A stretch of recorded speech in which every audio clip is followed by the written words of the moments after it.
जय हिंद students, welcome to study for civil services. कैसे हैं आप सभी लोग? उम्मीद करता हूं सभी बहुत ही बढ़िया होंगे। सो गाइस, आज है 29 ऑफ अक्टूबर 2025 और आज के करंट अफेयर्स को हम लोग कवर करने वाले हैं। आप में से जो भी स्टूडेंट्स यूपीपीसीएस, यूपीएससी, बीपीएससी या किसी भी स्टेट पीएससी की तैयारी कर रहे हैं तो लेक्चर को एंड तक जरूर देखिएगा, क्योंकि यहाँ पर वो सभी न्यूज हम लोग कवर करते हैं जो आपके एग्जामिनेशन के लिए इंपॉर्टेंट होती है। और गाइस, ये है हमारे ज्ञान सर के स्पेशल पेड बैच को ज्वाइन करने के लिए इन दिए गए नंबर पर कॉन्टैक्ट कीजिए। आपको बता दें कि UPPCS, BPSC, UKPSC, RO ARO, BEO, UPSC exam, even Haryana, Rajasthan, Chhattisgarh PSC के प्रॉपर कोर्सेज अवेलेबल हैं। और गाइज, ये कोर्सेज सिर्फ कोर्स नहीं है, ये सिलेक्शन की तैयारी है। यहां पर प्रॉपर सिलेबस के अकॉर्डिंग तैयारी करवाई जाती है, लेटेस्ट ट्रेंड को ध्यान में रखते हुए तैयारी करवाई जाती है। आपको कोर्स में एक मेंटर प्रोवाइड किए जाते हैं जो रियल टाइम बेसिस पर आपके डाउट सॉल्व करते हैं। और साथ ही साथ हमारे कोर्सेज जो रहते हैं गाइस, वो अपडेटेड कोर्स जो है वो आपको मिलते हैं। ऐसा नहीं है कि एक बार कोर्स जो है वो बना दिया और वो सालों साल चल रहा है। हर साल कोर्स जो है वो अपडेट होते हैं। तो आज ही इन दिए गए नंबर पर कांटेक्ट कीजिए और कोर्स को ज्वाइन कीजिए। कोर्स को ज्वाइन करने के बाद मुझे कमेंट बॉक्स पे जरूर बताइएगा कि आपने कोर्स को ज्वाइन कर लिया। और अगर आप बताएंगे फोन करके कि आप हमारे रेगुलर करंट अफेयर्स के लेक्चर्स को फॉलो करते हैं तो आपको एक्स्ट्रा डिस्काउंट भी मिल सकते हैं। और गाइज, ये हैं आज के टॉपिक्स, जिनको एक एक करके हम लोग डिटेल में जो है वो कवर करेंगे। बट एक एक करके टॉपिक को कवर करने से पहले मैं आप लोग को पूरे टॉपिक्स का एक छोटा सा आइडिया देता हूं, जिससे कि जब आप पढ़ोगे तब आपको मजा आएगा हर एक टॉपिक को समझने में। अब आप देखो गाइस, पहला टॉपिक जो है, आपको बता दूं मैं कि इंडिया ने 2025 में इस साल United Nation troop contributing countries conclave host करके अपनी नई शांति स्थापना दृष्टि दिखाई है। यानी कि हमारा ऑब्जेक्टिव हमेशा से पीस कीपिंग विजन का रहता है। तो अभी हमने जो है वो होस्ट किया एक particular conclave, United nation troops contributing countries का, राइट। इस विजन में 4 सीज हैं, 4 सीज के बारे में हम लोग जो है वो चर्चा करेंगे। पहला जो सी हम लोग को देखने को मिलता है वो होता है कंसल्टेशन का सी। एक एक करके डिटेल में समझाऊंगा मैं पूरी चीजें आपको, अभी के लिए बस सुन लो। दूसरा सी जो है वो कॉपरेशन का है। तीसरा सी जो है वो कोऑर्डिनेशन का है। और चौथा सी हम लोग को जो है वो देखने को मिल रहा है वो कैपेसिटी बिल्डिंग का है। तो ये 4 सीज पर मेन फोकस किया गया है। और इंडिया जो है वो पीस कीपिंग को एक मॉरल ड्यूटी और स्ट्रेटेजिक रिस्पॉन्सिबिलिटी के रूप में देखता है। हमारा हमेशा से ऑब्जेक्टिव रहता है कि हमें पूरे दुनिया भर में शांति बरकरार रहे। जैसे टेक्नोलॉजी चल रही है एआई, तो आर्टिफिशियल इंटेलिजेंस का भी एथिकल तरीके से उपयोग करो। ड्रोन्स का उपयोग भी जो होना चाहिए वो ह्यूमैनिटी के लिए होना चाहिए, ना कि जो टेररिस्ट लोग जैसे यूज कर रहे हैं ड्रोन्स का आज की डेट में, है ना। ऐसी एक्टिविटीज नहीं होनी चाहिए टेक्नोलॉजी में। फिर और भी काफी सारी चीजें हैं गाइस, जिसके बारे में हम लोग चर्चा करने वाले हैं। बड़ा ही इंटरेस्टिंग सा टॉपिक है ये वाला आर्टिकल, और बहुत इंपॉर्टेंट है आपके मेंस के लिए। प्रीलिम्स के लिए भी कुछ फैक्ट्स मिल जाएंगे, बट मेंस के लिए ज्यादा इंपॉर्टेंट ये टॉपिक है। FATF, financial action task force, अपने आप में बहुत बड़ा और बहुत इंपॉर्टेंट टॉपिक। एफएटीएफ की पेरिस मीटिंग में पाकिस्तान के प्रॉक्सी टेरर ग्रुप्स पर डिस्कशन हुआ अभी, क्योंकि पाकिस्तान अपने साथ टेररिस्ट को जो है वो पनाह देता है, उनको फंडिंग प्रोवाइड कराता है, तो उसी पर ही डिस्कशन हुआ। अब एफएटीएफ का मेन गोल यही है कि टेरर फंडिंग और मनी लॉन्ड्रिंग को रोकना। पाकिस्तान जैसे राज्य जो है वो अब भी लश्कर ए ताइबा और जायश ए मोहम्मद को फंड कर रहे हैं। किसके नाम पर? राहत रिलीफ के नाम पर। तो इसी पर ही डिस्कशन हुआ है।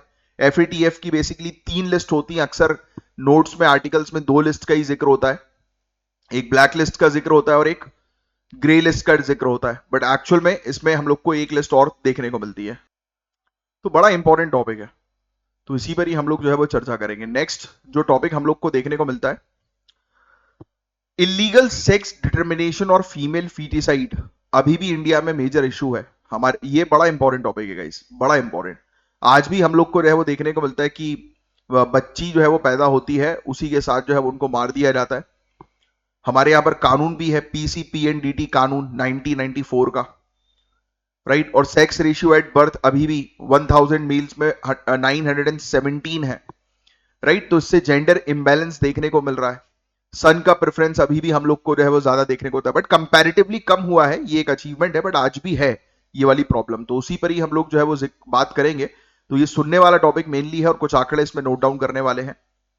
नेक्स्ट जो हम लोग को टॉपिक देखने को मिल रहा है, ये बेसिकली केरला में अभी कुछ केसेस सामने आए गाइस, और उसमें से 129 के आसपास कुछ केसेस हैं केरल के अंदर, और करीब बताया जा रहा है कि 27 लोगों की मौत हो गई है।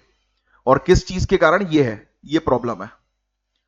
प्रॉब्लम का नाम जो है वो है एमोबिक मैनिंग मैनिंगो एनसीफेलिटिस, तो इसी के बारे में हम लोग जो है वो बात करेंगे। और ये बेसिकली बताया जा रहा है कि ब्रेन ईटिंग अमीबा है ये इन्फेक्शन जो हम लोग को देखने को मिलता है वो पीने के पानी के थ्रू आ रहा है, राइट। और इसमें बहुत हाई मॉर्टेलिटी है 95% की। तो इस टॉपिक को आपको समझना जरूरी है प्रीलिम्स मेंस दोनों पर्सपेक्टिव से, हेल्थ के पॉइंट ऑफ व्यू से बड़ा ही इंपॉर्टेंट जो है ये टॉपिक है।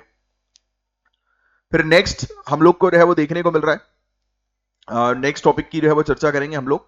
तो इंडिया का जो है वो एविएशन नेटवर्क जो है वो हम लोग बढ़ा रहे हैं, क्योंकि हमें आज की डेट में ये बहुत ज्यादा जरूरी है कि ज्यादा से ज्यादा एयर कनेक्टिविटी जो है वो बनी रहे, राइट। तो उसी पर ही हम बात करेंगे। उड़े देश का आम नागरिक, उड़ान स्कीम जो हम लोग को देखने को मिलती है, रीजनल कनेक्टिविटी स्कीम है, राइट। तो इस पर भी थोड़ी सी चर्चा जो है वो कर लेंगे। नेक्स्ट जो हम लोग को ब्लू फ्लैग सर्टिफिकेशन से रिलेटेड एक बड़ा इंपॉर्टेंट टॉपिक है। 5 बीचेस हैं गाइस महाराष्ट्र के अंदर। अब ये बीचेस का नाम ध्यान में रखना है, इनको ब्लू फ्लैग सर्टिफिकेशन मिल गया है। और इंडिया के पास आज की डेट में टोटल 18 बीचेस हो गए हैं जिनके पास ब्लू फ्लैग सर्टिफिकेशन है। ये बड़ा ही इंपॉर्टेंट सर्टिफिकेशन होता है गाइस, और इसी को हम लोग थोड़ा जो है वो समझेंगे। इसके बेसिकली सर्टिफिकेशन के क्राइटेरिया को आप लोग को समझना जरूरी है। बड़े ही इंपॉर्टेंट टॉपिक है आज के, बहुत ध्यान से पूरे लेक्चर को एंड तक सुनिएगा, बहुत मजा आने वाला है। तो चलिए पहले टॉपिक से हम लोग बिना समय वेस्ट किए शुरू करते हैं, बट 1 मिनट बस मैं आपका लूंगा। मैं चाह रहा था कि कोई ना कोई कमेंट करे इस टाइप का, जैसे कि आपको स्नो लेपर्ड के टॉपिक को मैंने कल पढ़ाया था। उसमें मैंने आपको बोला था कि भाई आज की डेट में जो है वो डेली एक्सरसाइज जो है वो करना शुरू करो, राइट। जिससे कि स्नो लेपर्ड से रिलेटेड जो है वो अवेयरनेस क्रिएट हो, है ना, याद आ रहा है। अब मैं चाह रहा था कि ऐसा एक कमेंट आए, एक स्टूडेंट ने जो रेगुलरली फॉलो कर रहे हैं, बहुत अच्छी बात है, एक स्टूडेंट ने जो है वो कमेंट किया और ये क्वेश्चन जो है वो पूछ लिया डाउट कि सर हम लोग एक्सरसाइज करेंगे तो उससे स्नो लेपर्ड को क्या फायदा होगा। दैट इज ट्रू, है ना, उसको क्या फायदा होगा। अब देखो यार, ये होता है अवेयरनेस कैंपेन, है ना, बात ध्यान समझिएगा, अवेयरनेस कैंपेन। आप एक्सरसाइज करोगे लोग, और फिर उस एक्सरसाइज को आप जो है वो अपलोड करोगे, राइट। तो मेंशन करोगे कि I am doing 23 minutes exercise daily for snow leopard, right, to protect snow leopard. तो वो चीज होती है, आप एक्सरसाइज करोगे तो आप अवेयरनेस क्रिएट करोगे मार्केट में, आपके आसपास के लोगों में, राइट। ये बताते हुए कि हाँ भाई मैं एक्सरसाइज कर रहा हूं just because to make people aware कि भाई स्नो लेपर्ड को प्रोटेक्ट करना है। तो ये बेसिकली एक प्रकार का एजेंडा जो है वो बना हुआ है। जैसे होता नहीं कि लोग रैली करते हैं तो लोग पूछते हैं कि भाई आप रैली क्यों कर रहे हो, what is the reason behind this rally. तो वैसे ही है, ये इस प्रकार का एक अवेयरनेस कैंपेन है। जैसे जैसे होता नहीं कि आप कई बार दौड़ते हो, जैसे जब आप आगे चल के जब एसडीएम बनोगे, डीएम बनोगे, तब आप अपनी डिस्ट्रिक्ट के अंदर कुछ ऐसे प्रोग्राम्स बनाओगे, राइट। कि जैसे कि आज संडे वाला दिन है, मतलब यानी कि इस फलाना संडे को जो है वो हम लोग वॉक करेंगे डेली बेसिस पर। क्यों वॉक कर रहे हो भाई आप लोग, तो आपने एक एजेंडा जो है बना दिया कि हम लोग जो है वॉक करेंगे एक पर्टिकुलर ए प्लेस से बी प्लेस तक, और हमारे वॉक करने का मेन ऑब्जेक्टिव है वो ये है कि हमें पब्लिक के बीच में अवेयरनेस क्रिएट करनी है कि लोग जो है फॉसिल फ्यूल्स का उपयोग जो है वो कम से कम करें, है ना, ग्रीन एनर्जी का उपयोग करें। तो ये एक एजेंडा बन गया। अरे गांधी जी देख लो ना यार, सबसे बड़ी चीज, गांधी जी सॉल्ट टैक्स को तोड़ने के लिए इन्होंने वॉक करी थी कि नहीं करी थी, कम ऑन भाई। नमक के ऊपर लगने वाले कर के लिए उन्होंने डांडी मार्च किया था कि नहीं किया था। तो व्हाट वाज दैट, क्या मार्च करने से टैक्स टूट सकता है, कभी किसी ने सोचा था, नहीं, बट टूटा ना। तो दिस इज द गेम कि पूरे दुनिया भर में अवेयरनेस क्रिएट करो। तो इस प्रकार की स्ट्रेटजीज होती हैं जागरूकता फैलाने के लिए। समझ में आई आपको बातें। चलो अब नेक्स्ट हम जो है वो एक इंपॉर्टेंट अभी डेवलपमेंट हुआ है जिसके बारे में हम लोग चर्चा करेंगे। United Nation troop contributing countries का चीफ कॉन्क्लेव पहली बार इंडिया ने होस्ट किया। बड़ा ही इंपॉर्टेंट टॉपिक है, ये चीज जो है वो आप लिखिएगा। पहली बार इंडियन आर्मी के द्वारा इसको होस्ट किया गया न्यू दिल्ली में 14 से 16 अक्टूबर के बीच में। इसमें 32 कंट्रीज के सीनियर मिलिट्री लीडर्स ने पार्टिसिपेशन दिया। ये एक गाइस हिस्टोरिक मूवमेंट था ग्लोबल पीस कीपिंग कॉपरेशन में, जहां इंडिया ने अपनी लीडरशिप रोल जो है वो सुनिश्चित करी। और सबसे बड़ी इंपॉर्टेंट चीज जो सामने आई, इंडिया का नया पीस कीपिंग विजन। हमारा नया पीस कीपिंग विजन क्या है, जो मॉरल ड्यूटी और स्ट्रेटेजिक रिस्पॉन्सिबिलिटी दोनों को बैलेंस करेगा। लिख लेना भैया, मानवीय सेवा और तकनीकी नवाचार पर आधारित नैतिक दायित्व और रणनीतिक साझेदारी दोनों समझी जाती है। यानी कि हमारे नए विजन में ये दोनों चीज इन्वॉल्व है, दो चीज, strategic responsibility and moral duty. ये बड़े इंपॉर्टेंट फैक्ट हैं जो आपसे प्रीलिम्स में पूछे जाएंगे। चलो थोड़ा सा बैकग्राउंड को हम लोग समझने की कोशिश करते हैं। आपको बता दूं guys, United nation peace keeping force कब स्टैब्लिश हुई? एग्जाम में क्वेश्चन आएगा 1948 में। चैप्टर 6 और 7 यूनाइटेड नेशन चार्टर के अंदर, जिसका मेन गोल था जिस भी कंट्री के अंदर कॉन्फ्लिक्ट हो रहा है वहां पर शांति लेकर आना।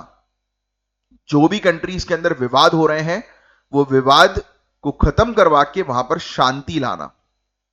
इंडिया ने हमेशा से ही अपना कंट्रीब्यूशन ह्यूज लेवल पर दिया है। हम लोग टॉप कंट्रीब्यूटर हैं पीस कीपिंग मिशन में।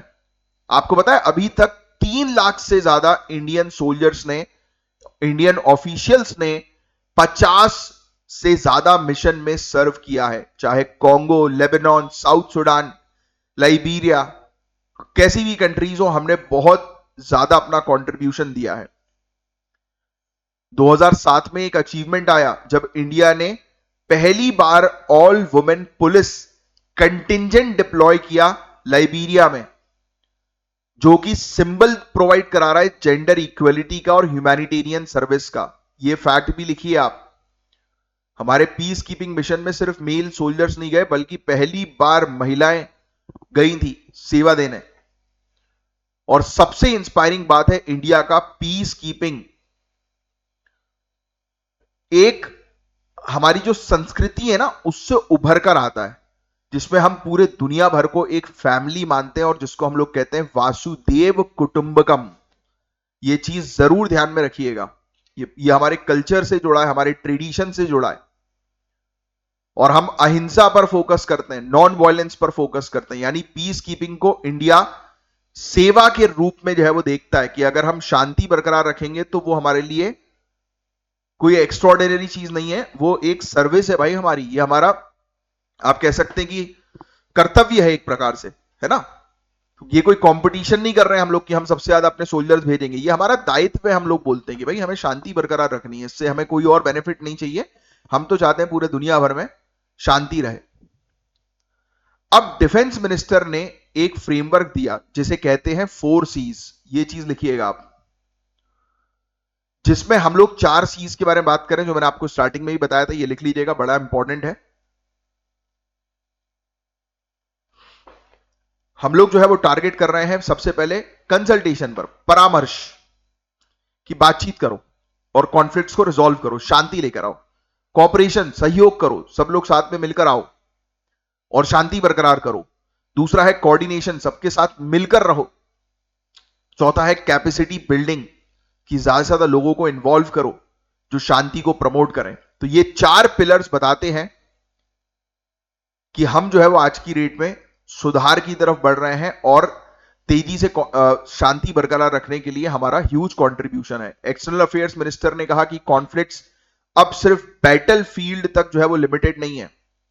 अब कॉन्फ्लिक्ट्स का मतलब ये नहीं कि आप जो है वो सिर्फ जंग जो है वो लड़ रहे हो फील्ड में, बल्कि आज की डेट में डिजिटल डोमेन्स तक ये एक्सपैंड हो गया है। आपको ऑलरेडी पता है, लोगों के डिजिटली माइंड वॉश जो है वो किए जा रहे हैं, लोगों का पैसा चुराया जा रहा है, बहुत सारी चीजें हो रही है, लोगों को ब्लैकमेल किया जा रहा है।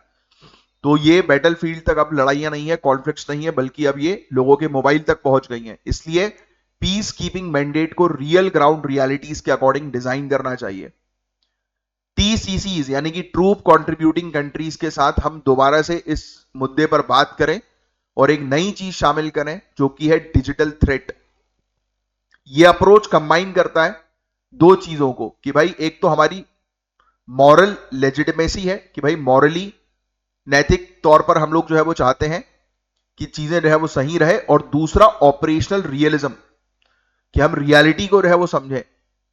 और जो कि इंडिया को ये 2 चीज मिलकर बना देती है कि हम एक सुधारक भी हैं, रिफॉर्मर भी हैं, और हम पूरे दुनिया भर की शांति में स्टेबलाइजेशन चाहते हैं। यानी कि शांति जो है वो बरकरार रहे, स्टेबल रहे।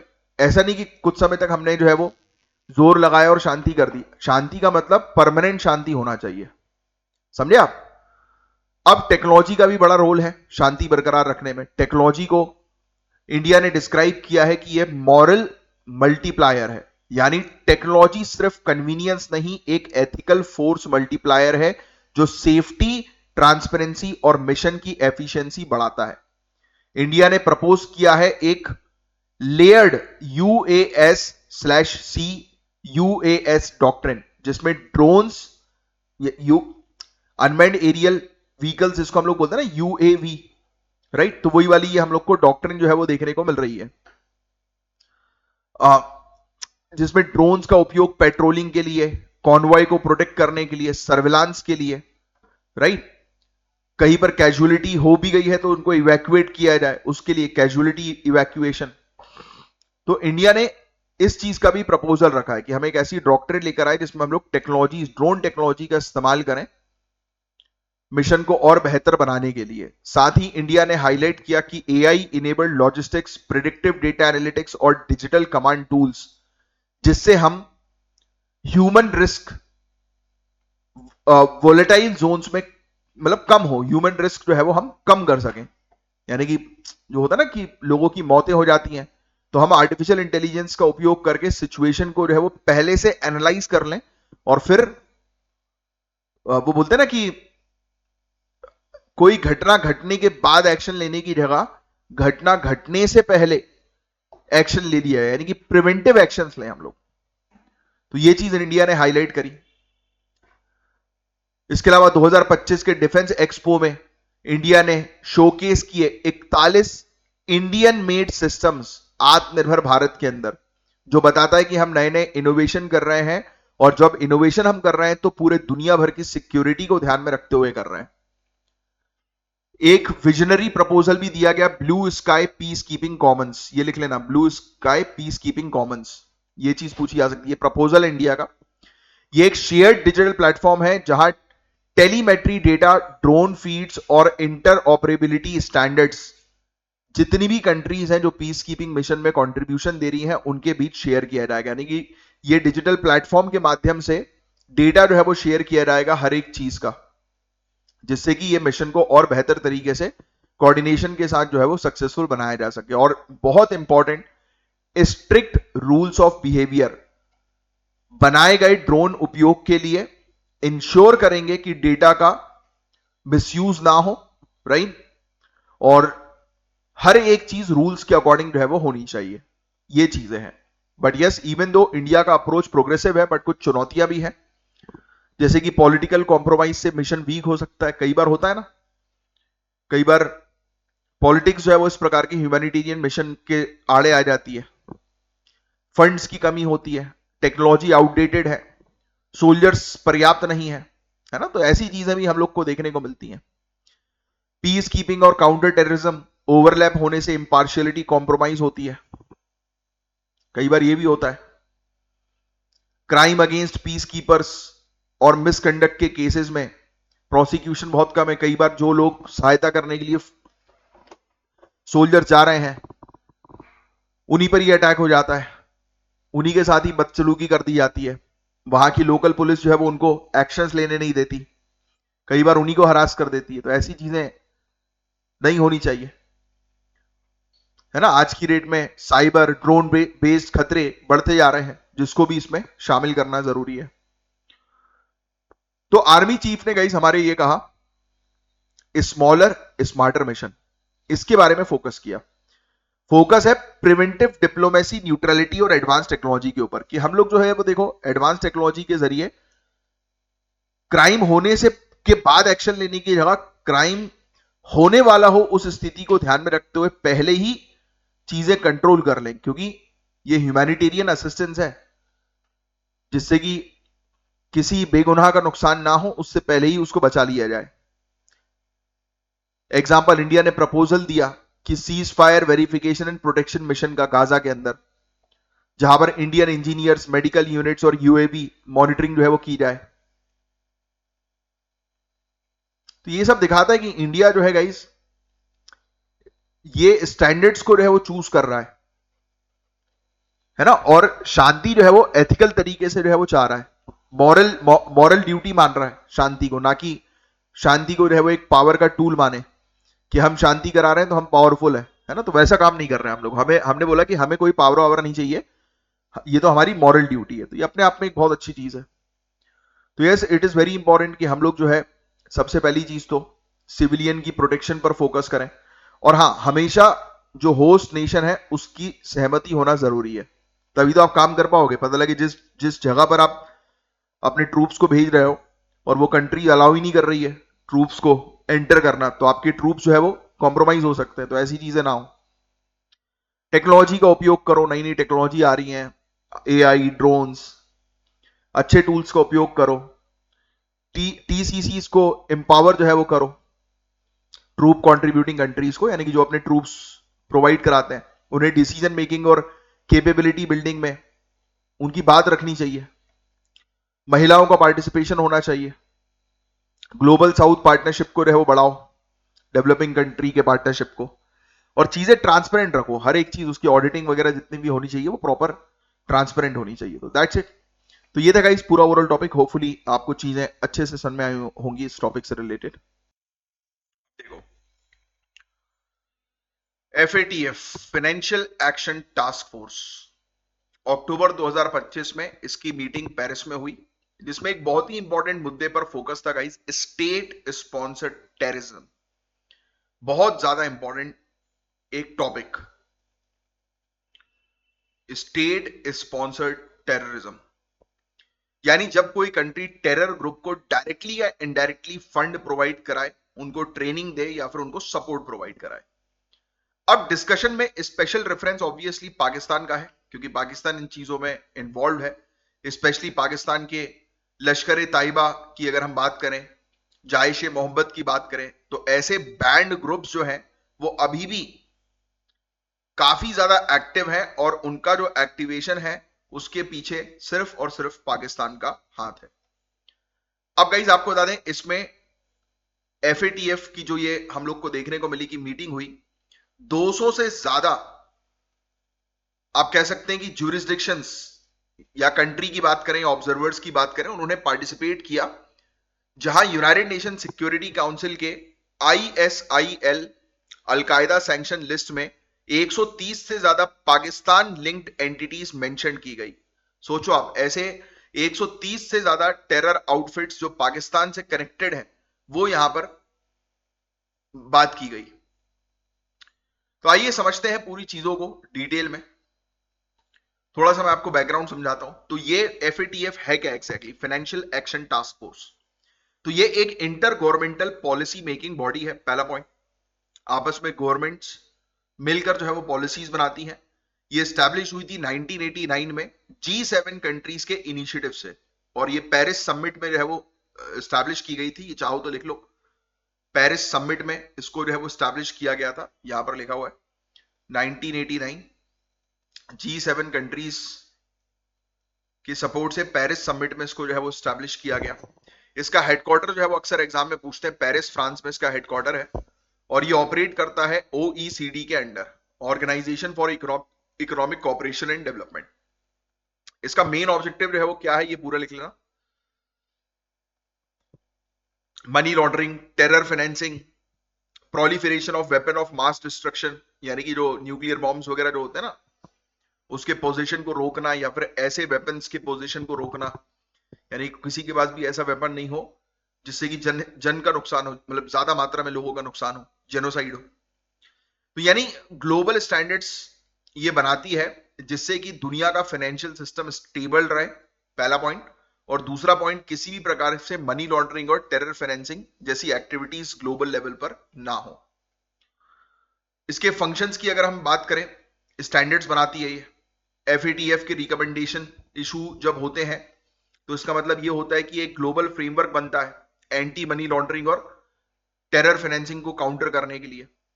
दूसरा, म्यूचुअल इवैल्यूएशन की इसकी एक प्रोसेस होती है जिसके थ्रू FATF आकलन करता है कि मेंबर कंट्रीज इन स्टैंडर्ड्स को कितने अच्छे तरीके से फॉलो कर रही हैं, FATF के द्वारा बनाए गए। यानी कि एक पर्टिकुलर कंट्री कितने अच्छे से जो है वो टेरर फाइनेंसिंग को रोकने का काम कर रही है, मनी लॉन्ड्रिंग को रोकने का काम कर रही है। अगर कोई कंट्री नहीं करती है तो फिर वो FATF के घेरे में आ जाती है। इसकी इसमें तो देखो दो लिस्ट दी हुई है, एक होती है ग्रे लिस्ट और दूसरी होती है ब्लैक लिस्ट। बट पता है एक डार्क ग्रे लिस्ट भी है। अक्सर आपसे क्वेश्चन पूछेंगे, मैक्सिमम नोट्स में आपको सिर्फ दो ही लिस्ट नजर आएंगी, बट एक्चुअल में इसकी एक और लिस्ट होती है डार्क ग्रे लिस्ट, जो बेसिकली एक वार्निंग का काम करती है। ग्रे लिस्ट का मतलब, जैसे पाकिस्तान पहले इस ग्रे लिस्ट में हुआ करती थी, कंट्री के ऊपर जो है वो मॉनिटरिंग कर दी जाती है, एकदम स्ट्रिक्टली कंट्री को चेक किया जाता है कि उस कंट्री के अंदर जो फंड्स जो है वो किस प्रकार से आ रहे हैं जा रहे हैं, है ना। हर एक चीज जो है वो उसकी चेक की जाती है कि कहीं वो कंट्री टेरर फाइनेंसिंग तो नहीं कर रही है। और ब्लैक लिस्ट का मतलब बैंड कर देना, जैसे ईरान, नॉर्थ कोरिया, ये ऐसी कंट्रीज जो है वो ब्लैक लिस्ट के अंदर आती है कि नहीं भाई, कि इस कंट्री के अंदर ये हाई रिस्क कंट्री है, इस कंट्री के अंदर जो है वो बहुत दिक्कतें हैं, ये कंट्री टेरर फाइनेंसिंग पर टारगेट कर रही है। अब आप मुझे बोलोगे सर इससे फायदा क्या होता है? देखो फायदा ही होता है, ऐसी जो भी कंट्री ब्लैक लिस्ट वगैरह में आ जाती है या इवन ग्रे लिस्ट या डार्क ग्रे लिस्ट में आ जाती है ना इसके, तो जो एमएनसीज वगैरह होती हैं फिर वो काम नहीं करती, मतलब उस कंट्री को फिर पैसा मिलना बंद हो जाता है, व्यापार उस कंट्री का बंद हो जाता है।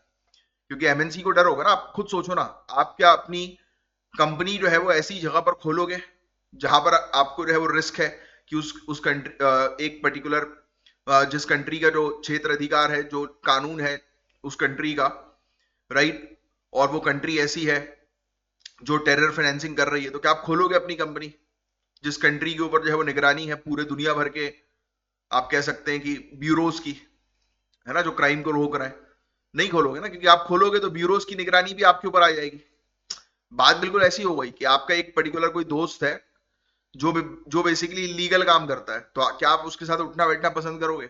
नहीं ना, आप उसको अवॉइड ही करोगे, उसके फोन कॉल्स को अवॉइड करोगे, क्योंकि ऐसे एंटी सोशल एलिमेंट्स के साथ रहना भी आपको रिस्क में डाल सकता है, क्योंकि अथॉरिटीज के नजरों में आप भी आ जाओगे, तो कल को अथॉरिटीज आपको भी उठा के पूछताछ के लिए ले जा सकती है, तो नहीं करोगे ना। तो ऐसी सेम कंपनीज के साथ होता है कि जो भी country grey list, dark grey list या ब्लैक लिस्ट में होती है, वो कंपनीज व्यापार नहीं करती है फिर ऐसी कंट्रीज के साथ, तो उनका ट्रेड बंद हो जाता है। और मैंने आपको हमेशा बोला, इकोनॉमी इक्वल्स टू एम्पायर, कि आप अगर पैसे से पावरफुल होगे तो आप आगे बढ़ोगे, पैसे से पावरफुल नहीं हो तो आगे नहीं बढ़ोगे।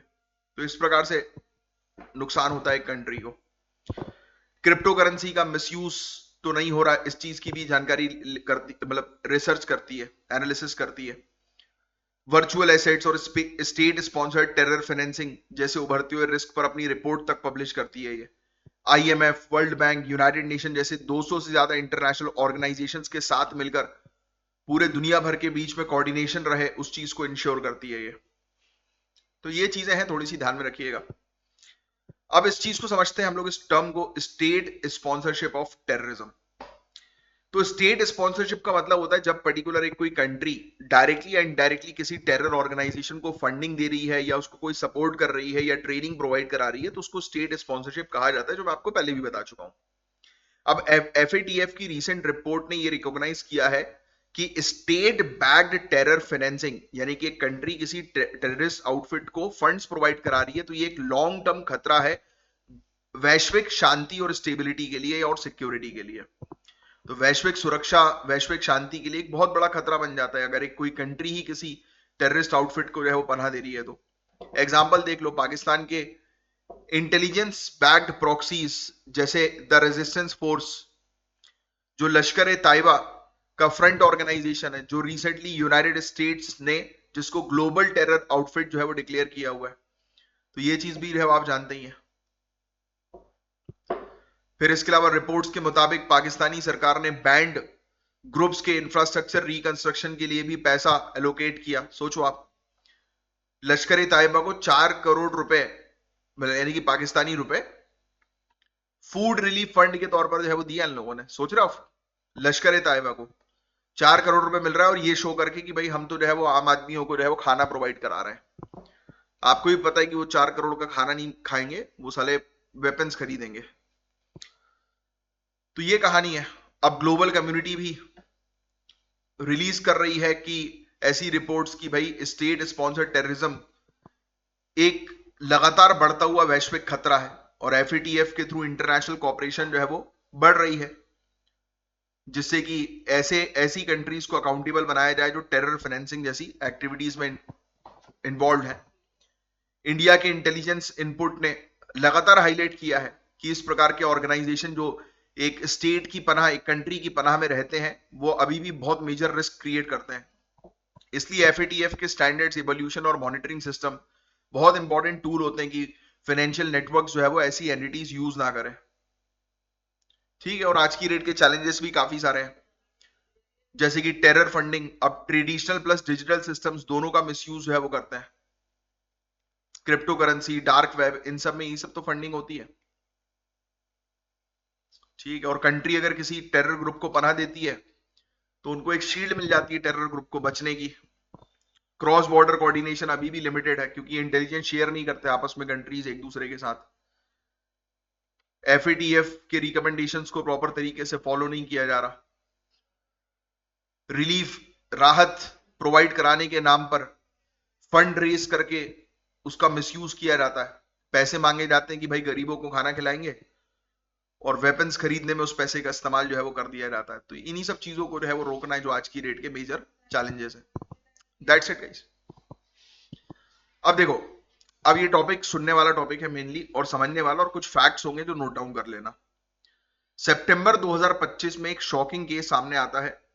कर्नाटक के मांड्या डिस्ट्रिक्ट में एक illegal prenatal sex determination racket bust हुआ। ये समझ में आ रहा है प्री नटाल सेक्स डिटर्मिनेशन क्या होता है? कि पहले से जो है वो बच्चे पैदा होने से पहले ही पता लगा लो कि वो मेल है या फीमेल है। तो ऐसा रैकेट जो है वो सामने आया। ऑपरेशन बहुत कोऑर्डिनेटेड था, पता है, इसमें कर्नाटक और आंध्र प्रदेश अथॉरिटीज के बीच में हम लोग को देखने को मिला कि ये ऑपरेशंस कंडक्ट किया गया, और इन्वेस्टिगेशन में cross border sex selective abortion network expose हो गया। अब इस तरह के केसेस हरियाणा, उत्तर प्रदेश, गुजरात और दिल्ली में भी मिल रहा है। यानी जो पीसीपीएनडीटी कानून जो 1994 का है, उसके 30 साल बाद भी इलीगल सेक्स डिटर्मिनेशन और फीमेल फीटिसाइड आज भी चल रही है। ये कानून का नाम लिख लेना, pre conception and pre Natal diagnostic techniques act 1994। कि भाई पहले से जो है वो बच्चा मेल है या फीमेल है उसकी जानकारी नहीं देना है, बट अभी भी ऐसा हो रहा है कि जानकारी दे दी जाती है और फिर अगर फीमेल हुई तो उसको गिरवा दिया जाता है। ऑनरेबल सुप्रीम कोर्ट ने भी सितंबर 2025 में सभी राज्यों को ऑर्डर दिया था कि पीसीपीएनडीटी कानून के इंप्लीमेंटेशन जो डेटा है मई 2015 से वो सबमिट करो, क्योंकि कन्विक्शन कम है। मतलब कुछ लोगों को गिरफ्तार तो कर लिया जाता है, बट पूरे सबूत एविडेंसेस ना मिलने के कारण छोड़ दिया जाता है, तो उनके ऊपर उनको सजा नहीं होती। तो ऐसे कन्विक्शन कम है, अपील्स फाइल नहीं हो रही है, और ऑफेंडर जो है वो इजीली जो है वो छूट जा रहा है। तो इसलिए ऑनरेबल सुप्रीम कोर्ट ने भी बोला कि सख्ती से भाई कि इस पर आप डेटा दो। अब कुछ चीजों को हम लोग समझते हैं गाइस। एजेंट्स हुए, क्लिनिक हुई, कुछ लेबोरेटरीज हुई, कुछ फार्मेसीज हुई, जहां पे अल्ट्रासाउंड और non invasive pre Natal testing technology का मिसयूज होता है। क्योंकि अभी भी जब हम सोनोग्राफी वगैरह करवाने जो है वो जाते हैं, अल्ट्रासाउंड करवाने जाते हैं, तो उसमें डॉक्टर्स को पता लग जाता है, बट इसका कई बार कई क्लिनिक्स मिसयूज करते हैं। पता है, ये रैकेट एक डिस्ट्रिक्ट या स्टेट से दूसरे स्टेट क्रॉस करते हैं जिससे कि उनकी मॉनिटरिंग ना की जाए। यानी कि इनका एक ठिकाना जो होता है वो एक जगह पे नहीं होता। एग्जाम्पल, दिल्ली में सेक्स रेशियो एट बर्थ 2020 में 933 गर्ल्स पर 1000 बॉयज था, 2024 तक गिरकर 920 हो गया। सोचिए आप, यानी इम्बैलेंस और बुरी तरह से जो है वो चल रहा है। जो हम लोग हालांकि देखो चीजें स्थिति ठीक हुई हैं, बट काफी सारे क्षेत्रों में चीजें ठीक नहीं भी हुई हैं।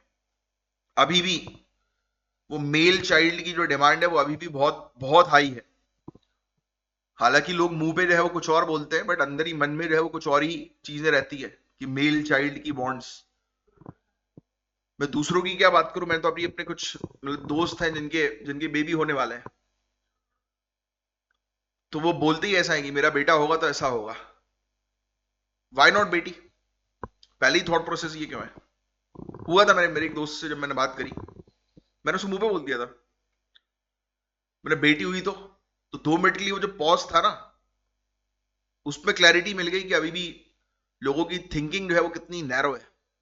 हालांकि 2 मिनट के पॉज के बाद उसने सोचा कि यार पॉजिटिव वे में बोल दो, क्या बेटी हुई तो भी, मतलब एक ऐसी जनरल कॉन्वर्जेशन जो है वो चल रहा था कि अपने बच्चे घर आएंगे टाइप का, होता नहीं है आपस में दोस्तों के बीच में, है कि साला इतना पैसा कमाओ कि बच्चे जो है वो कर रहा है। हर एक माँ बाप की जो है इच्छा होती है कि उसके बच्चे को किसी प्रकार की तकलीफ ना आए, BMW ऑडी में उसका बच्चा घूमे। तो ऐसी कुछ मस्तीखोरी वाला डिस्कशन जो है वो चल रहा था। तब उसने बेटे की बात करी, तो मैंने बोला व्हाई नॉट बेटी, तो पॉज हुआ। तो बोलता बेटी भी कर रही। तो वो जो पॉज था ना, पॉज नहीं आना चाहिए। और पहली चीज तो जब बच्चे पैदा हुए नहीं है उससे पहले ही आप सन प्रेफरेंस के पॉइंट ऑफ व्यू से चीजें सोच रहे हो। क्योंकि ये इंसिडेंट सिर्फ इकलौता नहीं था, एक और था सेम। क्योंकि जब मैंने पूछा इसलिए क्योंकि मैंने दो एक बार नोटिस किया, तब नहीं, मैं एकदम से नहीं बोलता किसी को, जज भी नहीं करता मैं। बट दो एक बार चीजें हुई तब मैंने फिर इस चीज को वो किया कि भाई सामने वाले के दिमाग में ये चीज भी डाल दो। तो अभी भी है गंदगी, अभी भी है लोगों के दिमाग में, क्या करें अब। कुछ करंट डेटा और ट्रेंड्स की बात करते हैं। जैसे सैंपल रजिस्ट्रेशन सिस्टम, इनके अकॉर्डिंग 917 फीमेल्स पर 1000 मेल्स 2021 से 23 में है। स्लाइटली इंप्रूवमेंट हुआ है, बट पर नेचुरल रेशियो 952 से भी कम है। ये आंकड़े लिख लेना। सिविल रजिस्ट्रेशन सिस्टम 2023 के डेटा के हिसाब से सेक्स रेशियो एट बर्थ 928 है। हाईएस्ट अरुणाचल प्रदेश में है 1085 और लोएस्ट झारखंड में है 899। ये फैक्ट भी लिख लीजिएगा। नेक्स्ट, लगभग 5% बच्चियां मिसिंग हो जाती हैं एट बर्थ, मीनिंग हर साल 8 lakh female foetuses sex selective abortion हो रहा है। सोचो 8 लाख कितना बड़ा नंबर है। कुछ रीजनल वेरिएशंस भी लिख लो आप सेक्स रेशियो एट बर्थ का। केरल में 971 है, छत्तीसगढ़ में 974, उत्तराखंड में 868, कर्नाटक और ओडिशा की कुछ डिस्ट्रिक्ट में बहुत तेजी से डिक्लाइन हो रहा है। गांव क्षेत्रों में सेक्स रेशियो एट बर्थ जो है वो 914 है, शहरी क्षेत्रों में 925 है। क्लियरली गांव क्षेत्रों में जेंडर बायस स्ट्रॉन्ग है, दिखाई दे रहा है आपको। ये वाला आंकड़ा देख लो आप, क्लियरली समझ में आ रहा है। गांव क्षेत्रों में मेल चाइल्ड की डिमांड बहुत ज्यादा है आज भी। अब ये पूरी लीगैलिटी वाली चीज है ना, ये पूरी की पूरी लिखनी है आपको। ये पहला पॉइंट, पीसीपीएनडीटी एक्ट 1994 का जो है, जिसको 2003 में अमेंड किया गया था, ये भाई देखो ये बैन करता है सेक्स सिलेक्शन बिफोर और आफ्टर कंसेप्शन। मतलब कि बच्चे कंसीव करने से पहले या बाद में आप पहले से सेक्स सिलेक्शन वाली चीजें नहीं करोगे कि मेल चाइल्ड चाहिए या फीमेल चाइल्ड चाहिए। डायग्नोस्टिक इक्विपमेंट का उपयोग जो है उसको रेगुलेट करता है कि ऐसे कोई भी इक्विपमेंट जो है उसका मिसयूज है वो नहीं होना चाहिए। जो पेरेंट्स को है वो पहले से ही बता दें कि मेल है या फीमेल है। ठीक है। फिर एमटीपी एक्ट 1971, ये भी बड़ा इंपॉर्टेंट है, medical termination of pregnancy act 1971, जिसको 2021 में अमेंड किया गया था। ये लीगल करता है एबॉर्शन को मेडिकल या ह्यूमैनिटेरियन ग्राउंड्स में, जब जैसे फॉर एग्जांपल मदर की सिचुएशन बहुत ही ज्यादा खराब है, डेथ वाला सिनेरियो जब आ जाता है तब। अच्छा, इसमें ऐसे क्वेश्चन बन भी सकता है कि क्या हमारी कंट्री के अंदर एबॉर्शन लीगल है, तो यस लीगल है विथ सम कंडीशंस। हाँ, सेक्स सिलेक्टिव एबॉर्शन तो क्रिमिनलाइज है कि आप सेक्स के आधार पर एबॉर्शन जो है वो नहीं करवाओगे, यानी कि जेंडर के आधार पर। फिर ड्रग्स एंड कॉस्मेटिक एक्ट भी हमारे चलते हैं, जो रेगुलेट करती है एबॉर्शन इंड्यूसिंग पिल्स को। कुछ पिल्स होती है ना, आई पिल वगैरह, जिसके बारे में हम जानते हैं। ठीक है। अनलाइसेंस सेल्स विदाउट प्रिस्क्रिप्शन अभी भी मेजर लूप होल है। आज की डेट में भी पिल्स वगैरह जो होती हैं, मेजर वाली दवाइयां जैसे होती है ना, कि कुछ कुछ ऐसी पिल्स भी होती हैं जो मेरे ख्याल से 4 हफ्ते 8 हफ्ते इनके बाद भी कंज्यूम करने से अबॉर्शन करवा देती हैं। तो ऐसी पिल्स का विदाउट प्रिस्क्रिप्शन सेल्स अभी भी हो रहा है। कुछ इंजेक्शंस भी आते हैं, बहुत जानलेवा होता है, वो भी आज की डेट में चल रहा है। और काफी सारे लोग कर रहे हैं ऐसी चीजें जो नहीं करनी चाहिए, क्योंकि आप जो है वो रिस्क में जो है वो एक लाइफ को डाल रहे हो। एक लाइफ को तो खत्म कर ही रहे हो, बट दूसरी लाइफ को भी, मदर को भी आप रिस्क में जो है वो डाल रहे हो ऐसी चीजों से। बहुत डेंजरस होती है ये फीमेल की बॉडी के लिए। इस टाइप की पिल्स वगैरह कभी कंज्यूम नहीं करनी चाहिए। ये बहुत लॉन्ग टर्म हार्मोनल चेंजेस और बहुत सारे प्रॉब्लम्स क्रिएट कर देती हैं। एआरटीएन सरोगेसी एक्ट 2021 का भी है हमारा, असिस्टेड रिप्रोडक्टिव टेक्नोलॉजी एक्ट 2021। ये एम्ब्रियो सेक्स डिटर्मिनेशन को बैन करता है, रेगुलेट करता है आईवीएफ और सरोगेसी के क्लिनिक्स को। कंपलसरी रजिस्ट्रेशन करवाना जो है वो जरूरी होता है। ठीक है, अब क्यों दिक्कतें हो रही हैं, क्यों आज भी हम लोग को फीमेल फीटिसाइड्स के केसेस देखने को मिल रहा है? क्योंकि काफी सारी स्टेट और डिस्ट्रिक्ट के अंदर मॉनिटरिंग कमेटी जो है वो रेगुलरली उसकी बैठक नहीं होती, क्लिनिक्स के इंस्पेक्शन प्रॉपर तरीके से नहीं होते हैं। पार्लियामेंट रिपोर्ट के हिसाब से 25 साल में सिर्फ 617 कन्विक्शंस आए, मतलब 617 लोगों को सजा हुई है मात्र।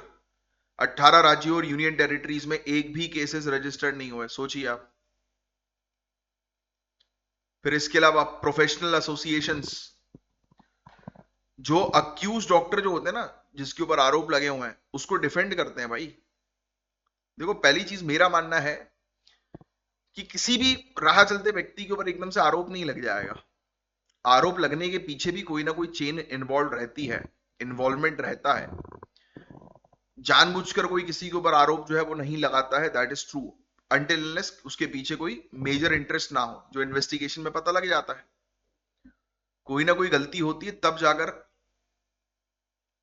आप फंसते हो। बात बिल्कुल बड़ी सिंपल सी है। आप एक दोस्त के साथ बैठे हो, वो मर्डर करता है, या उसका साइको माइंडसेट है उसका, कि आपको पता है बहुत अच्छे से कि ये साइको माइंडसेट का क्रिमिनल है, उसने मर्डर किया हुआ है, छूट के आया है। अब आप उसके साथ जब बैठोगे तो निगाहें आपके ऊपर भी होंगी, काफी सारी लोगों की आपको नहीं पता रहती हैं। जैसे पेरोल वगैरह पे जब क्रिमिनल छूट के आते हैं ना, तो उनके पीछे अथॉरिटीज लगी रहती हैं, आप लोग लगे रहोगे, या आप ऑर्डर पास करोगे कि देखो वो निकला है, जरा देखो उसके आसपास कौन लोग बैठ रहे हैं। समझ रहे हो? जैसे अभी एक क्रिमिनल पेरोल पे निकला था, पिछले साल की बात है। मुझे पता नहीं था कि वो क्रिमिनल पेरोल पे आया हुआ है, मेरी एक पार्टी में था वो। तो उस दिन के बाद से फिर मैंने उसके साथ मुलाकात करी ही नहीं। जैसे ही मुझे पता लगा पेरोल पे है, मैंने मुलाकात ही नहीं करी। The reason being is that कि आप अगर उसके साथ टेबल शेयर करोगे तो आपको नहीं पता कौन सी आंखें आपको जो है वो देख रही हैं। इतना स्ट्रांग हमारा सर्विलांस है ऐसे लोगों के ऊपर, और ये अथॉरिटीज रखती हैं, है ना। कुछ बिल्कुल जाने माने जो अपराधी जो होते हैं ना, जब वो बाहर घूमते हैं तो उनके आसपास क्या चल रहा है उसकी पूरी खबर रखने के लिए एक दो बंदों को छोड़ा जाता है पीछे। तो कभी आप अब जैसे मैं बैठ गया, अब मैं कंटिन्यूअसली बैठना शुरू करूं, दैट मीन्स कि भाई मैं गलत हूं ना, मैं क्यों बैठ रहा हूं ऐसे व्यक्ति के साथ? तो गलती करोगे तभी तो। अब जैसे फॉर एग्जाम्पल, अब उसके साथ बैठने में मेरे ऊपर ही कोई सवाल जवाब होगा, तो गलती तो मेरी थी ना उसके साथ बैठने में, कि बैठा मैं। तो मैंने आपको वही बोला है कि अपराधी जो होते हैं, या आरोपी, अपराधी नहीं आरोपी बोलूं पहले तो मैं, आरोप तभी लगेगा जब आप कहीं ना कहीं किसी भी तरीके से गलत हो, भले ही आपने अपराध ना किया हो, बट कहीं ना कहीं चेन में इन्वॉल्व तो हो आप। प्रोफेशनल एसोसिएशंस अक्यूज डॉक्टर्स को, भाई देखो लिखा है प्रोफेशनल एसोसिएशन डिफेंड करते हैं अक्यूज डॉक्टर्स को।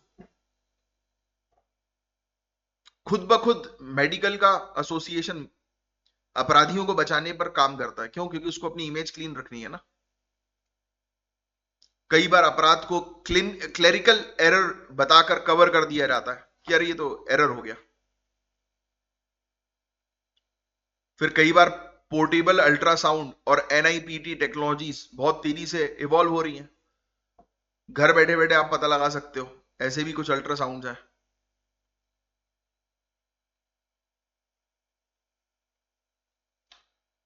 Abortion pills, referral networks rural areas में इजीली अवेलेबल रहते हैं। होता है ऐसा भी कि लोग जो है अबॉर्शन करवाना है तो कहां पर होगा भाई, इलीगल तरीके से, पूरी जानकारी रहती है। होते हैं हर बड़ी सिटीज में, आपको कहीं ना कहीं ऐसे इलीगल चीजें जो है वो देखने को मिल जाएंगी। एंड सबसे खराब बात है कि ऐसी इलीगल चीजें बिना अथॉरिटीज के सपोर्ट के नहीं चल पाएंगी। कुछ लोग होते हैं जो कुछ चंद रुपयों के चक्कर में बिक जाते हैं, और उन्हीं लोगों को तोड़ना है, वो आप लोग तोड़ पाएंगे आगे चल के? फिर अब कुछ ऐसी चीजें भी होती है समाज की कि नहीं भाई हमें तो पुत्र ही चाहिए, है जो आगे चल के हरामखोर बन जाए। पता नहीं क्यों, आई डोंट नो व्हाई, अभी भी लोगों की मेंटालिटी इस तरीके की है जो नहीं होनी चाहिए। पढ़े लिखे लोगों की मेंटालिटी इस तरीके की होती है, तब मुझे बड़ा दुख लगता है कि यार साला पढ़ा लिखा होने के बावजूद ऐसी बात है। तुम्हारी मम्मी नहीं है क्या यार जिससे तुम पैदा हुए हो? वो भी तो फीमेल ही थी, तुम्हारी मम्मी नहीं होती तो तुम कहां से होते? छोटी सी बात लोगों के समझ में नहीं है। और दूसरी बात, अभी भी फीमेल चाइल्ड के लिए दोष फीमेल्स को दिया जाता है? बल्कि साइंटिफिकली दोष जो है वो किसका होता है? मेल का होता है। दोष नहीं कहूंगा मैं, ऑब्वियस ही बात है, ये तो नेचुरल है। सबसे मेन चीज भगवान की मर्जी पे छोड़ना चाहिए सब चीज, कि भाई ऊपर वाले की मर्जी है कि मुझे क्या दिया जा रहा है, और जो मुझे दिया जाएगा उसको मैं एक्सेप्ट करूंगा और परवरिश ऐसी करूंगा कि जिसकी कोई हद ही नहीं। लोग बोले कि क्या लाजवाब बच्चे हैं तुम्हारे।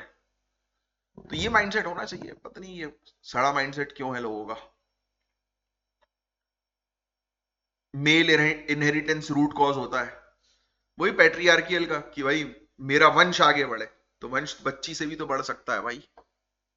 आज की डेट में देखो फीमेल आईएएस आईपीएस ऑफिसर नजर आ रही है। फिर डाउरी, कुछ लोग डाउरी वाले होते हैं। मुझे याद है 10 एक साल पुरानी बात है, मेरा एक रूममेट था जिससे मैंने पूछा था कि क्यों बनना है आईएएस। वो आईएएस यूपीएससी की तैयारी में लगा हुआ था बहुत सालों से। 15 साल मान लो, 15 साल पुरानी बात, लगभग 2012 की होगी मेरे ख्याल से, 12 या 13, 15 साल से पहले, 11 12 13, समवेयर अराउंड दैट। अरे सॉरी यार, एक का फोन आ गया था। एक अपने व्यक्ति को दुबई भेज रहा हूं मैं, तो उसके लिए आजकल बड़ा लफड़े जो है वो हो गए हैं। दुबई नहीं, सॉरी, अभी घाना घाना भेज रहा हूँ, फिर उसके बाद दुबई जाएंगे। तो आजकल वो येलो फीवर और ये सब वैक्सीनेशन का बहुत लफड़ा हो गया ना यार, बिना उसके जाने नहीं दे रहे। घाना के लिए था, एक एजेंसी ने बोला था अभी 10 एक दिन बाद अपना एक लड़का चला जाएगा, तो उसी का फोन आया था। चलो मैं ही बता रहा था, ये स्टोरी बता रहा था मैं आपको अपनी। तो यार जब उससे पूछा कि यार क्यों बनना आईएएस, तो कहा कि यार दहेज बहुत अच्छा मिलेगा। तो सोचो आप, तैयारी, वो बन नहीं पाए हालांकि, और बननी भी नहीं पाएंगे ऐसे लोग जिनका माइंडसेट इस प्रकार का रहता है। ऐसे काफी लोग हैं।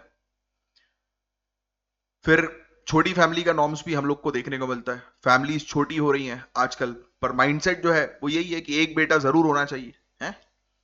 इस प्रेशर में सेक्स सिलेक्टिव अबॉर्शन बढ़ रहे हैं। वॉयलेंस, जेंडर बायस बर्थ से पहले स्टार्ट हो जाता है। निग्लेक्ट करना, डिस्क्रिमिनेशन करना, वॉयलेंस तक कंटिन्यू जो है वो होता रहता है। महिलाओं को मारा जाता है। महिलाओं के अनपेड वर्क और प्रॉपर्टी राइट्स की कमी उन्हें लेस वैल्यूएबल बनाती है। बट अब तो राइट्स, प्रॉपर्टी राइट्स भी मिलने लगे। Patriarchal mindset is the biggest problem. तो क्या करें भाई? तो यही होना चाहिए कि मॉनिटरिंग प्रॉपर तरीके से हो, अधिकारी जो है वो बिल्कुल भी इस चीज में जो है वो घूसखोरी ना करें, करप्शन ना हो इसमें, डेटा प्रॉपर जो है वो मेंटेन करो, है? तो ये चीजें हैं। मंथली इंस्पेक्शन कंडक्ट करो, है ना? रिपीटेड ऑफेंडर्स के एसेट्स ही फ्रीज कर दो, ठीक है? कानूनों का तरीके से इंप्लीमेंटेशन लाओ, प्रॉपर उपयोग हो, इस प्रकार की माल प्रैक्टिसेस नहीं होनी चाहिए। रोक लगाओ, ऐसे नेटवर्क को तोड़ो जो डिवाइसेस का गलत तरीके से उपयोग कर रहे हो। डिवाइसेस में भी जियो टैगिंग लेकर आओ, है? ऐसी कोई लूप होल्स नहीं होनी चाहिए कि इजीली डिवाइसेस जो है वो मिल जाए लोगों को। बस यही सब चीजें हैं। एथिकल कंडक्ट जो है वो करना बहुत जरूरी है, अकाउंटेबल बनाना जरूरी है। स्पेशली जो ये कम्युनिटी जो होती है ना डॉक्टर्स की, उनके बीच पे अवेयरनेस क्रिएट करना बहुत ज्यादा जरूरी है, और स्ट्रिक्ट एक्शंस लिए जाएं, इसके एग्जाम्पल सेट करना जरूरी है। भैया अब जो टॉपिक आ रहा है वो आपके प्रीलिम्स के लिए बेहद इंपॉर्टेंट टॉपिक है, और आपको ये टॉपिक जानना बहुत ज्यादा जरूरी है। तो बहुत ध्यान से इस टॉपिक को सुनिएगा। अब देखो, केरल में 2025 के दौरान एक रेयर बट डेडली बीमारी बहुत तेजी से फैल रही है, एमोबिक मेनिंगो एनसीफेलाइटिस। लिख लो इस बीमारी का नाम। टोटल 129 केस रिपोर्ट हुए, जिसमें 27 लोगों की मौत कंफर्म हुई। अक्टूबर 2025 तक 53 पेशेंट्स अभी भी ट्रीटमेंट ले रहे थे। मैक्सिमम केसेस त्रिवेंद्रपुरम डिस्ट्रिक्ट से 36 केस और तीन डेथ जो है वो नजर आ रही है। ये सिचुएशन गाइज इतनी सीरियस हो गई है कि स्टेट हेल्थ डिपार्टमेंट ने क्लोरीनेशन और सर्विलांस इंटेंसिफाई कर दिया है, कि पानियों में क्लोरीनेशन, क्लोरीन जो है वो मिलाओ, ऐसी बीमारियों को, वायरसेस को बढ़ने से रोको। स्पेशली स्विमिंग पूल यूजर्स के बीच चिंता जो है वो बढ़ गई है। तो बड़ा इंपॉर्टेंट टॉपिक जो है ये आ गया है। आओ बीमारी को समझते हैं। इस बीमारी का साइंटिफिक नाम है प्राइमरी एमोबिक मेनिंगो एनसीफेलाइटिस। लिख लो पीएम। ये एक रेयर बट बहुत ही खतरनाक ब्रेन इन्फेक्शन है, जानलेवा ब्रेन इन्फेक्शन, जो एक फ्री लिविंग अमीबा की वजह से होता है। यह अमीबा ब्रेन टिश्यू को खत्म कर देता है, जिससे सीवियर सूजन होती है। और सबसे डेंजरस बात है कि इसका इन्फेक्शन रैपिड प्रोग्रेस करता है और even after treatment mortality rate 95% तक होता है। अब किस कारण हो रहा है ये, तो ये भी लिखिएगा आप। मेन कारण ऑर्गेनिज्म है एक ने, ने, ना एग्लेरिया फॉलेरी। ये लिख लेना भैया इसका नाम, नाइग्लेरिया फॉलेरी, जिसे कॉमनली ब्रेन ईटिंग अमीबा कहा जाता है। एक और ऑर्गेनिज्म भी केरला में डिटेक्ट हुआ है जिसका नाम है एकैंथा अमीबा, जो कुछ रीसेंट केसेस से लिंक्ड है। इंपॉर्टेंट पॉइंट यह है कि यह पर्सन टू पर्सन स्प्रेड नहीं करता। इन्फेक्शन तब होता है जब कंटामिनेटेड फ्रेश वाटर, यानी कि जब कोई पानी पीने का जो पानी है पूल, लेक, पॉन्ड से नोज के थ्रू बॉडी में एंटर करता है और अमीबा फिर ट्रैवल करता है ऑल्फैक्टरी नर्व के थ्रू ब्रेन में।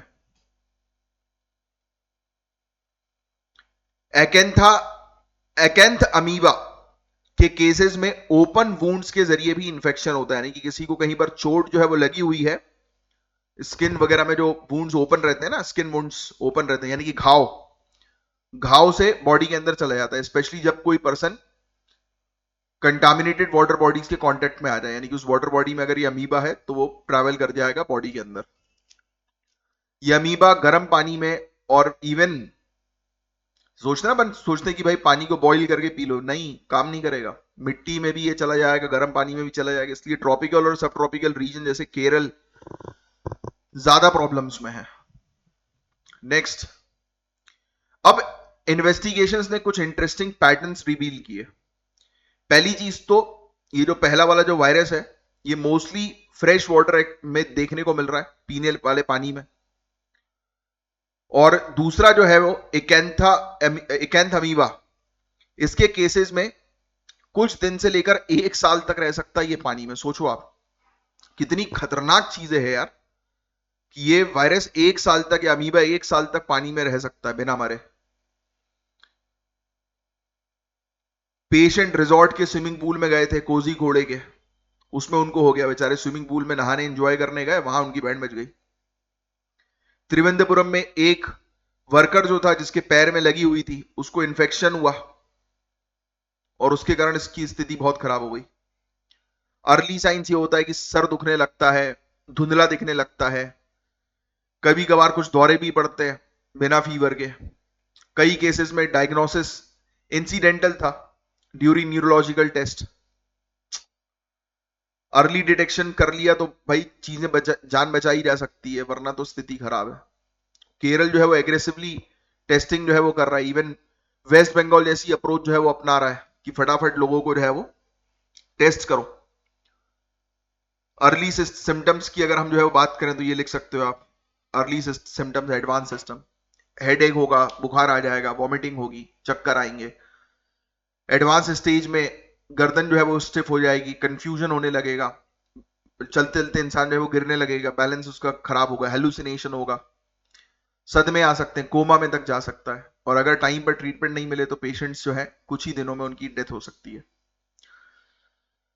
पता है आपको, ट्रीटमेंट के बावजूद भी सर्वाइवल रेट 5% से कम है। 90 ट्रीटमेंट के बावजूद भी 95% लोगों की मौत हो सकती है इस प्रॉब्लम से। इफेक्टिव ट्रीटमेंट है बट डिफिकल्ट है काफी ज्यादा। एम्फोथेरिसिन बी, मिटेफोसिन और सपोर्टिव ड्रग्स का उपयोग किया जाता है, नहीं ये सब दवाइयां दी जाती है। पर प्रॉब्लम है कि बीमारी बहुत तेजी से बढ़ती है और इसमें डायग्नोस भी टफ है। तो अभी बहुत चैलेंजिंग सिचुएशन में है अभी केरल। अभी तो सब स्विमिंग पूल्स को डेली जो है वो क्लोरीनेट किया जा रहा है, रिकॉर्ड्स बनाए जा रहे हैं। क्लोरीन लेवल्स जो है वो साइंटिफिकली मेंटेन करने के लिए इंस्पेक्शंस बहुत तेजी से हो रहे हैं। अश्योरेंस के बावजूद भी क्लोरीनेटेड पूल्स जो है वो सेफ तो नहीं है वैसे तो यार, क्योंकि स्थिति इतनी खराब है तो लोगों को बच के रहना आज की डेट में जरूरी है। अभी भी पब्लिक के बीच में इसके बारे में अवेयरनेस ही नहीं है कि ऐसी कोई बीमारी जो है वो फैल रही है। ज्यादातर लोगों को नहीं पता है। इस आर्टिकल को पढ़ने से पहले शायद आपको नहीं पता होगा कि क्या कहानी है। ठीक है, ओड़े देश का आम नागरिक, इस टॉपिक के बारे में तो आप लोग जानते ही हैं, हम लोग और बढ़ा रहे हैं। मिनिस्ट्री ऑफ सिविल एविएशन ने 9th anniversary regional connectivity scheme ओड़े देश के आम नागरिक की जो है वो बनाई है। इसमें सिविल एविएशन के सेक्रेटरी थे न्यू दिल्ली के अंदर, और भी काफी सारे सीनियर ऑफिशियल्स एएआई के और मिनिस्ट्री के इन्वॉल्व थे। तो 9 साल कंप्लीट हो गए, तो ये फैक्ट ध्यान में रखो, ओड़े देश का आम नागरिक। नेशनल सिविल एविएशन पॉलिसी 2016 के तहत जो है वो इसको लाया गया 2016 में, और इसका उद्घाटन इस स्कीम यानी कि पहली फ्लाइट जो उड़ी थी इसकी 2017 में उड़ी थी शिमला और दिल्ली के बीच में। और नया एरा शुरू हो गया कि जगह जगह पर हम लोग जो है वो टीयर 2 टीयर 3 सिटीज को कनेक्ट करेंगे। एयर कनेक्टिविटी होनी चाहिए, एयर ट्रैवल अफोर्डेबल बन जाए। यही तो कारण था इस स्कीम के तहत एयर ट्रैवल अफोर्डेबल बन गया। वायबिलिटी गैप फंडिंग पता है आपको क्या होती है? फॉर एग्जाम्पल एक कोई प्रोजेक्ट है, वो शुरू तो हुआ, उसके बाद फंड्स के कारण वो पूरा हो नहीं पाया, खत्म हो गया। फॉर एग्जाम्पल कि आपने जो है वो एक आप रनवे बना रहे हो प्लेन को उड़ाने के लिए, अब रनवे आधा ही बन पाया, अब पैसा ही नहीं है तो वो रनवे पूरा नहीं हो पाया, तो यहां पर सरकार पैसा देगी, बोलेगी भैया प्रोजेक्ट जो आधा है उसको पूरा करो। वायबिलिटी गैप फंडिंग इसी को कहते हैं। फाइनेंशियल असिस्टेंस प्रोवाइड किया जा रहा है एयरलाइंस को कि भाई आप अपने अफोर्डेबल फेयर्स मेंटेन करो एक पर्टिकुलर रूट्स में। 4300 करोड़ रुपए डिसबर्स किए जा चुके हैं। एयर फेयर को भी जो है वो ज्यादा नहीं बढ़ाना है कि आम आदमी भी जो है उड़ सके। हो ही रहा है आजकल, फ्लाइट में ट्रैवल करना बहुत आसान हो गया है, सस्ता हो गया है। बस यही चीज है। ये एविएशन टरबाइन फ्यूल्स में भी कुछ कंसेशंस दिए गए। ठीक है, एयरपोर्ट, हेलीकॉप्टर, वाटर एरोड्रोम्स, सब प्रकार की कनेक्टिविटी पर टारगेट किया जा रहा है। ये अचीवमेंट्स है, चाहो तो ध्यान में रख सकते हो। टोटल 649 रूट्स जो है वो ऑपरेशनलाइज्ड है। 93 अनसर्व्ड और अंडरसर्व्ड एयरपोर्ट्स को कनेक्ट कर रहे हैं। 15 हेलीपोर्ट्स बनाए गए, 2 वाटर एरोड्रोम्स इसमें इंक्लूडेड हैं। एविएशन का ज्योग्राफिकल फुटप्रिंट्स बढ़ता जा रहा है और हो ही रहा है। आप देखो हर महीने कहीं ना कहीं आपको एविएशन से रिलेटेड न्यूज देखने को मिलेगी कि यहाँ पर हवाई पट्टी बन गई, यहाँ पर एयरपोर्ट बन गया, ऐसा वैसा, है ना, हो ही रहा है। ये भी लिख लेना, 2024 का ओड़े देश का आम नागरिक 5.5 राउंड। हेलीकॉप्टर्स को भी शामिल किया जा रहा है, एरोड्रम्स को भी शामिल किया जा रहा है। ठीक है, सी प्लेन्स, इसको भी इंट्रोड्यूस किया गया है। काफी सारी चीजें इंफ्रास्ट्रक्चर पर काम कर रहे हैं। बस छोटा सी टॉपिक था ये। अब ये टॉपिक बड़ा ही इंपॉर्टेंट है जिसके बारे में हम लोग चर्चा करने वाले हैं, ध्यान से सुनिएगा। अक्टूबर 2025 में इंडिया ने एक और अचीवमेंट हासिल किया। महाराष्ट्र के 5 बीचेस को जो है वो मिल गया ब्लू फ्लैग सर्टिफिकेशन, जिसके कारण भारत के टोटल 18 बीचेस सर्टिफिकेशन के अंदर आ गए। अब आपको मेनली क्या काम करना है, ये बीचेस के जो नाम लिखे हुए हैं ना इसके अंदर, श्रीवर्धन, नागांव, परनाका, गुहागर, लडगर, तो ये जो नाम है ना, लाड़घर, तो ये सब बीचेस के नाम है। कभी भी आ सकते हैं बीच कहाँ के हैं, तो महाराष्ट्र ध्यान में रखिएगा। तो ये सर्टिफिकेशन कौन देता है? Foundation for environmental foundation Denmark. तो ये फैक्ट भी बड़े इंपॉर्टेंट है जो आपको ध्यान में रखना है। FEE डेनमार्क ये सर्टिफिकेशन देता है। ठीक है, क्वेश्चन आ सकता है ब्लू फ्लैग सर्टिफिकेशन कौन देता है, तो ये FEE डेनमार्क एक ग्लोबल नॉन प्रॉफिट ऑर्गेनाइजेशन है।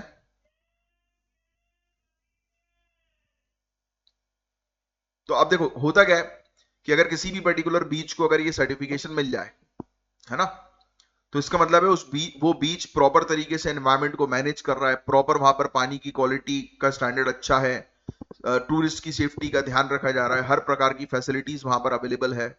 ऐसी सब चीजें यहां पर देखी जाती है। अब ये चीज बस इसमें इंपॉर्टेंट है काम की, ये लिख लेना।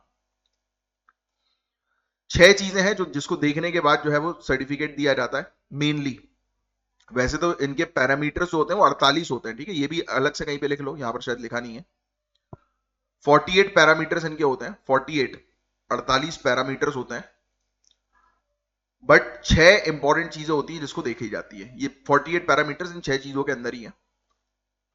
पहला तो ये देखा जाता है कि लोकल कम्युनिटीज और टूरिस्ट जो है उनको जो है वो एजुकेट किया जा रहा है कि नहीं किया जा रहा सस्टेनेबिलिटी के बारे में, इको क्लब्स है कि नहीं है, स्कूल प्रोग्राम्स है कि नहीं है, अवेयरनेस ड्राइव्स बनाई जा रही है कि नहीं जा रही। फिर दूसरा सबसे इंपॉर्टेंट वेस्ट मैनेजमेंट, भैया क्लाइमेट को ध्यान में रखना है ना, तो वहां पर प्रॉपर सिस्टम ऐसा होना चाहिए जो वेस्ट से एनर्जी जनरेट करे, है ना। फिर वहां की बायोडायवर्सिटी, जैव विविधता को प्रोटेक्ट करना, पानी की क्वालिटी को चेक करना कि सही है कि नहीं, प्रॉपर स्टैंडर्ड में है कि नहीं, पोल्यूशन हो रहा है कि नहीं हो रहा, मतलब अंडर कंट्रोल है कि नहीं हो रहा है कि नहीं हो रहा, नहीं अंडर कंट्रोल है कि नहीं। मंथली वाटर सैंपल्स जो है वो लिए जाते हैं चेक करने के लिए पोल्यूशन और बैक्टीरिया को। वहां पर दिव्यांगजन लोगों के लिए रैम्प्स हैं कि नहीं, टॉयलेट्स हैं कि नहीं, सेफ पाथवे है कि नहीं, लाइफ गार्ड्स है कि नहीं, फर्स्ट एड है कि नहीं, इमरजेंसी कम्युनिकेशन है कि नहीं, क्लीनलीनेस साफ सफाई स्वच्छता है कि नहीं। तो ये पूरी चीजें जो है वो देखते हुए फिर एक बीच को सर्टिफिकेशन दिया जाता है। इंडिया ने अपना ये जो ब्लू फ्लैग सर्टिफिकेशन है वो 2018 में शुरू किया था। पता है आपको, तमिलनाडु, ओडिशा, गुजरात, दमन दीव, आंध्र प्रदेश, महाराष्ट्र, इन्होंने अपने बीचेस को अपग्रेड करना स्टार्ट कर दिया। 2025 में 18 बीचेस हैं हमारे, 18 बीचेस हो गए जिनको ब्लू फ्लैग सर्टिफिकेशन मिल गया है। ठीक है, देखो ये लिखा ना, इंडिया के पास टोटल 18 बीचेस हैं अलग अलग स्टेट्स के अंदर। बहुत शानदार।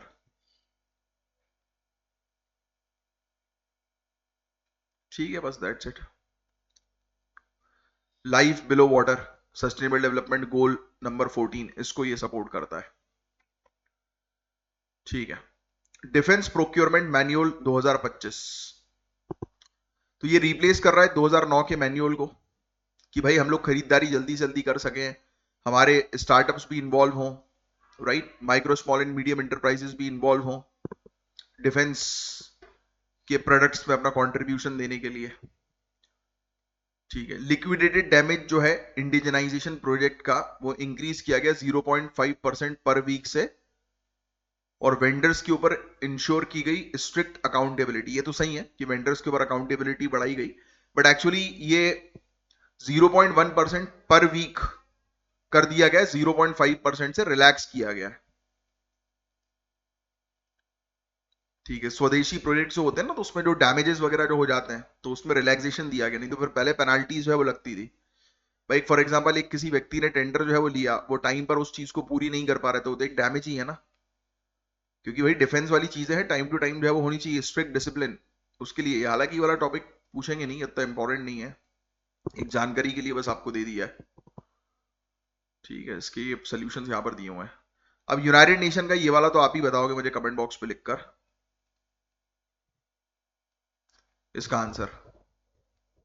एक चीज मैं आपको बताता हूं, यूनाइटेड नेशन का हेडक्वार्टर न्यूयॉर्क सिटी में है, यूएसए में, और 6 इसके official languages Arabic, Chinese, English, French मतलब, और रशियन और स्पेनिश है, पोर्चुगीज नहीं है।